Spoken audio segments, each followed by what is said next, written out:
Salut à tous, c'est Grim et on se retrouve à nouveau pour une vidéo où on va parler des personnages de mon anime préféré, à savoir Slayers, et cette fois nous allons nous consacrer au personnage de la seconde saison, à savoir Slayers Next. J'espère que cette vidéo va vous plaire.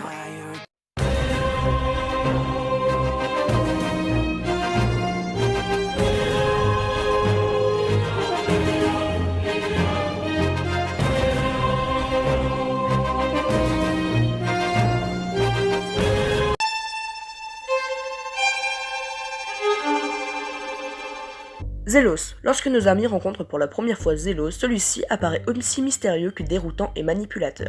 Surnommé en effet le moine mystérieux, Zelos semble s'abuser à ne pas vouloir révéler ses secrets, ou à ne pas répondre directement aux questions que l'on lui pose. Il oublie généralement volontairement un détail crucial dans les histoires qu'il raconte à Lina et ses compagnons. Ainsi, il semble autant vouloir les aider que leur mettre des bâtons dans les roues. Ce qui apparaît pour le moins étrange. Mais en réalité, Zelos est un démon extrêmement puissant, âgé de plus de 1000 ans. Il est le bras droit du démon Zelas Metallium, l'un des 5 seigneurs démons issus de Chabranigoudou, et est issu du corps astral même de son maître. De par sa puissance, il ne peut pas réellement être blessé dans un combat, son corps, qui n'a en réalité d'humain que l'apparence, pouvant se régénérer rapidement. Même ses vêtements et objets font partie de son corps. En plus d'être l'un des démons les plus puissants qui soit, Zelos est un manipulateur de première. Il a l'art et la manière de se faire affronter les camps adverses tout en ayant l'air d'être aussi neutre que possible, se cachant souvent derrière un sourire impassible. Zelos a d'ailleurs quasiment en permanence ce visage joyeux avec les yeux fermés et un sourire moqueur sur les lèvres. Mais lorsqu'il faut devenir sérieux, et qu'il ouvre notamment les yeux, Zelos montre alors sa véritable puissance. Il est en effet capable d'anéantir des dizaines d'adversaires, comme des dragons par exemple, juste en levant un doigt. Les objectifs de Zelos ne sont jamais clairs et on le retrouve donc à aider Lina et ses amis de temps en temps, mais comme il le dira lui-même, n'oubliez jamais, je suis un démon.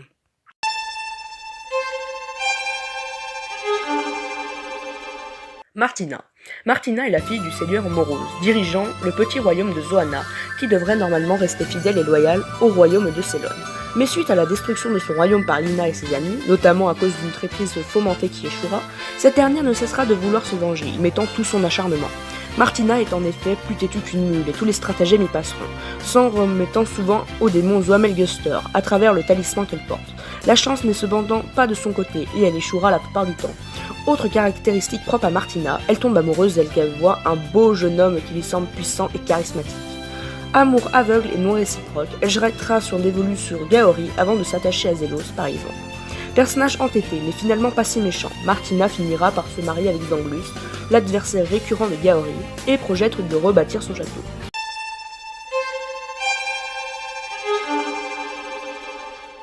Christopher et Alfred. Christopher est l'un des frères du prince Fidionel et donc de l'oncle d'Amelia. Lors de l'investigation par Lina concernant les machinations qui se trament à Célone, Christopher s'avère être un coupable idéal, en tant que successeur évident au trône du royaume si le prince Phil venait à disparaître.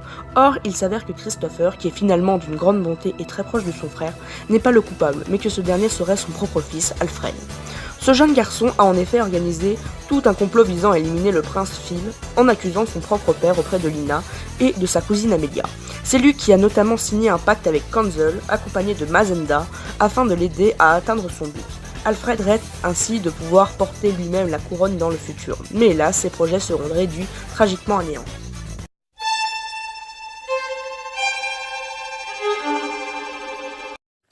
Segram. Segram est un démon qui mettra à de nombreuses reprises des bâtons dans les roues à Lina et ses compagnons.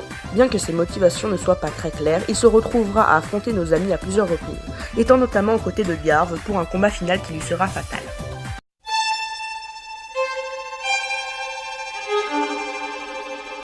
Kanzel et Mazenda. Sous l'apparence de sorciers au service de Christopher, le cousin du prince Philionel, Kanzel et Mazenda sont en réalité deux redoutables démons engagés par le fils de Christopher, à savoir Alfred.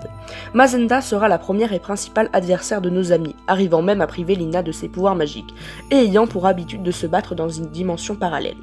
Kanzel prendra le relais après la défaite de sa partenaire, avec beaucoup plus de puissance encore, et ayant notamment le pouvoir de se télétransporter sans arrêt. C'est lors de cet ultime affrontement que Lina et ses compagnons vont entendre parler de Garve, l'un des 5 dragons de l'enfer, qui a décidé d'éliminer Lina elle-même.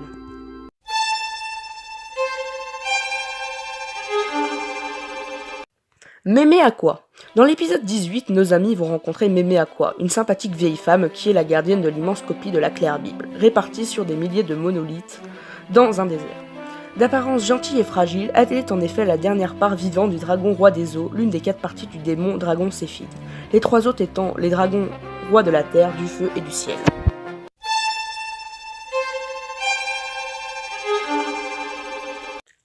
Le dragon du chaos, Garv. Il est l'un des 5 dragons de l'enfer, l'un des 5 subordonnés de Chabranigoudou, au même titre que Headmaster Fibrizo. Cependant, il a décidé de se rebeller contre son maître et les 4 autres dragons de l'enfer. Il a même tenté par le passé de se rebeller contre le roi démon du Nord, l'une des parties réincarnées de Chabranigoudou. De par sa nature, Garv est évidemment un adversaire redoutable, se battant également tel un guerrier avec une lourde épée. Même Zelos s'avère impuissant face à lui, Garv étant d'un niveau supérieur. Cependant, malgré toute sa puissance, il sera vaincu par Headmaster Fibrizo.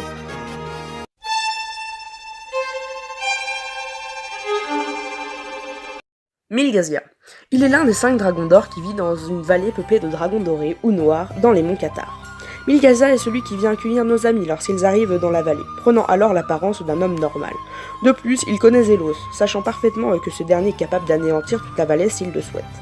Aussi n'hésite-t-il pas à aider Lina à enfin voir la claire ville, guidant la jeune sorcière, involontairement accompagnée de Martina, à travers un labyrinthe magique dans la montagne.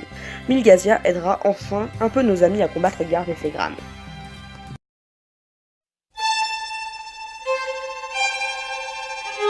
Headmaster Fibrizo. Tout comme Garv, il est l'un des 5 subordonnés de Chabranigoudou. Cependant, nos amis ne l'apprendront pas aussitôt. En effet, Fibrizo se présente la première fois à eux sous l'apparence d'un petit garçon innocent, apparence qu'il gardera en permanence mais qui trompera bon nombre de ses adversaires.